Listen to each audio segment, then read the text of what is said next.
Okay, hi everybody, it's Alex from Survival Courses Tasmania.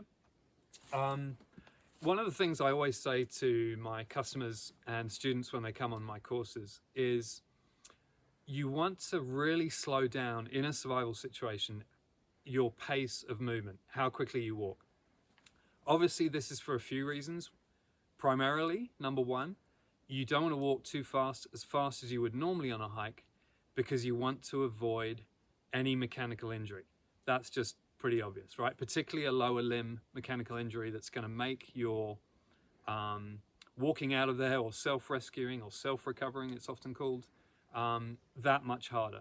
So you really want to slow everything down. The other reason why we would want to slow down in a survival situation, even though you want to get out of there as fast as possible, we slow our movement down so that we don't miss anything. If you just scan around behind us, you'll see that we're in a pretty forested, remote area again of Tassie, on the side of a mountain. And with all the trees, you know, it's very hard to see everything, but I came across this huge boulder, this rock overhang. So this already makes a really nice natural shelter with very minimal energy expenditure. So you can see the rock shelter behind me. Now it was about -4 last night, suddenly, so it was very cold. And what I've done here is I've used some of the local plant life. This is actually native cherry tree. I've used some of the foliage off that to make a really thick, it's actually really comfortable, thick, spongy mattress, essentially, so that I can get off the ground. That insulated me from the worst of the ground temperature. Okay, now the other thing I did was I had a little spot fire here last night, and really close to me, just kept that going. And what we're going to do is we're actually going to use this Tinder fungus. So you can see if I put it closer to the camera and we zoom in, this is also known as a horse hoof fungus. So back in the UK, even over here, sometimes we tend to refer to it as a Tinder fungus. But what we can do is these have been found on basically people who've died through the Ice Age up to 7,000 years ago. They found one person in Spain and another person in the French Alps with not only fire starting kit on them as they died, but also with Tinder fungus. So we know that it's been around for at least that.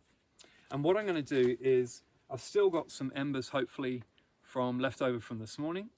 And I'm just going to take my knife and I'm going to pick up one of those embers and put it into the Tinder fungus.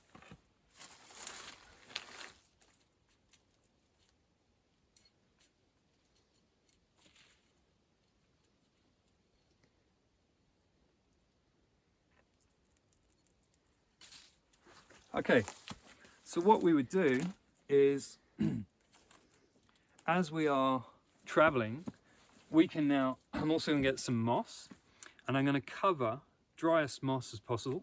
We're going to cover that ember, just taking a small ember. You can see there that it's still glowing red there.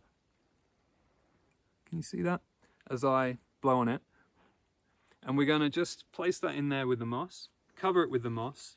I'm then going to get some natural cordage, some plant material, and just wrap that up, stick it in the back of the pack, and take that with me.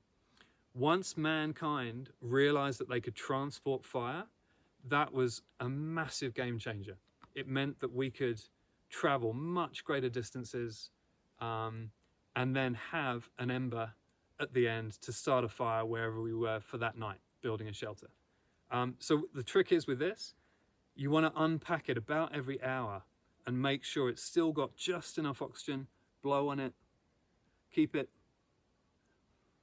alight, take that with you, good to go.